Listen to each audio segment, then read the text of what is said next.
I just got in from a really nice dinner with my daughter. She decided to go out to eat tonight, and it's definitely much better than takeout and staying home. So getting out of the house is my big goal lately, and so it was super nice for her. She did kind of have to drag me kicking and screaming to get out of the house tonight, but it did me a world of good. So speaking of my house, I thought we'd talk about why I bought a home here. I bought a house here 4.5 years ago. There were a couple of reasons I did that. Number one, why did I move here in the first place? Most of you know the story. I moved here to take care of my grandmother. She didn't retire until she was 91, and then she kind of went downhill pretty quick after that, or maybe a little bit right before that. Anyway, so I moved here to take care of her, which I did for 2 years until she passed away. And during that time, you know, prior to that, I'd homeschooled, and we kind of were very nomadic. We were living on the lake in a cabin. We lived in the city before that, and you know, we just kind of the kids had never lived anywhere more than 2 years either. So I had mentioned, you know, that about myself in a previous video. We had just a really kind of, you know, flexible, easygoing lifestyle, that kind of thing. But when we moved here, they got involved in school here, and my daughter got very involved in a youth group with her church, and she's still involved there to this day. So not having graduated high school, or you know, really having been anywhere long enough to make lifelong friends myself, I felt like it was very important to let the kids go ahead and finish out school here. They'd already been in for a couple of years, they were making friends, they were doing well, so I just, you know, decided to see it through. So I have a good year to 2 years tops, maybe a year and a half before my daughter's done. While she's only 15, she's in dual enrollment, so she's actually going to be graduating early. And she's anxious to get out of here too. My son's already moved away. You know, he's going to be 21 in October, and he lives near Charlotte doing fabulous. I'm super proud of him. I think I've said this before, it amazes me how responsible and mature my children are, given that I spoiled them rotten. Like, I made Zach sandwiches for him until he was 18, or probably 19, till he left home. So back to the story though, why I bought here. My grandmother had passed away, and she's buried here. And we were close, and that just kind of felt like roots to me. You know, it felt like as good a place to call home as any.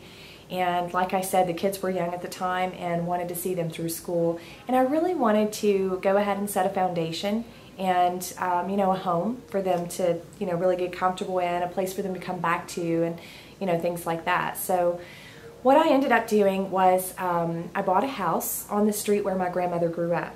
So I didn't buy my grandmother's house, but she grew up on this street. Her father built the first house on this street, and she loved it here. They were farmers, her family. She grew up on the farm. I don't know exactly how old she was, if she was a teenager by the time she moved into town or what, but moving into town was a big deal for her. So her father built the first house on this street. It's still standing. It's just a few doors down from me here. But she loved this street so much that no matter where we were going, even if it was totally out of the way, anytime we went somewhere in the car, I would bring her down this street on the way there.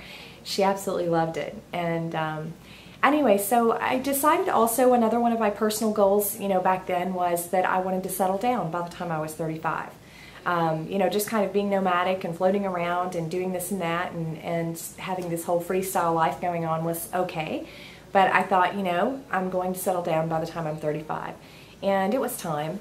A few months before my 35th birthday, I closed on this house on the street where my grandmother grew up, and it felt like home. It was a big adjustment for me at first. You know, I felt anchored or whatever, but there were reasons, of course, why I moved here. Was a big reason was for her, but there were reasons why I decided to stay. And I felt like it was very important to see the kids through and to make sure that they had that good foundation, so that no matter where they ultimately ended up, they would always have those connections or those lifelong friends they made at a very young age. And not having that, I find that it's very important. So I do have one friend from school. I met her literally just months, if not, you know, 6 or 8 weeks before I left my hometown. We just met my senior year, which I didn't finish.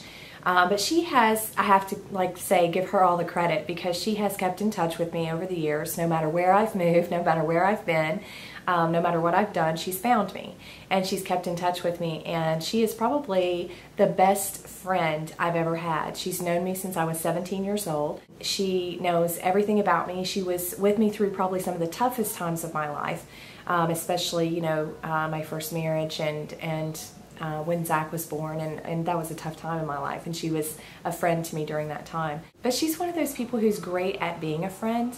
You know, she's great at keeping in touch and making things happen and getting people together, and I really admire that about her.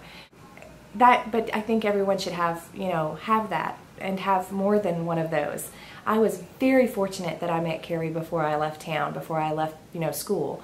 But had I not met her, I would have absolutely no connection at all to my childhood or to my school days.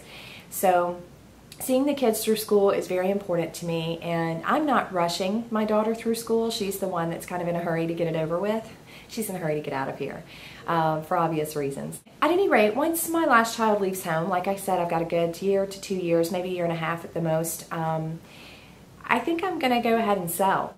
My intention is to go ahead and start getting my house ready to sell probably at the beginning of the year, in 6 or 8 months from now, because it'll be a process, you know, getting it ready to sell and then getting it on the market, yada, yada, yada. So worst case scenario, I could rent something temporarily, you know, while we finish out here. That's good. I feel like I can see the light at the end of the tunnel, so to speak. And I really don't like that saying, because I always think, yeah, that's probably the train that's going to run me over. But you know what I mean. So just thought I'd give you the quick back history of why I moved here in the first place and why I decided to stay here. Buying a home was a big deal for me. I'm glad I did. I don't have any regrets. It was a really good experience, and you know, maybe something, you know, I'll do again in the future. It's quite a big experience for a single woman, especially one who doesn't own tools, you know, and things like that. But it's been good. It's been really good. I have a very nice home. It's old, historic, but it was totally redone, so it's very low maintenance. Absolutely beautiful, has great curb appeal, should sell very well, except that I live in an economically depressed area, but it sold before, it'll sell again. So I'm not really stressing about it, and I feel good that I did that. I'm pleased that I made that decision and that I survived it. And I'm looking forward, you know, to seeing my last child off, watching her start her adult life, because watching my son start his has been an amazing experience. So I look forward to watching her do that as well, and then seeing myself do that too.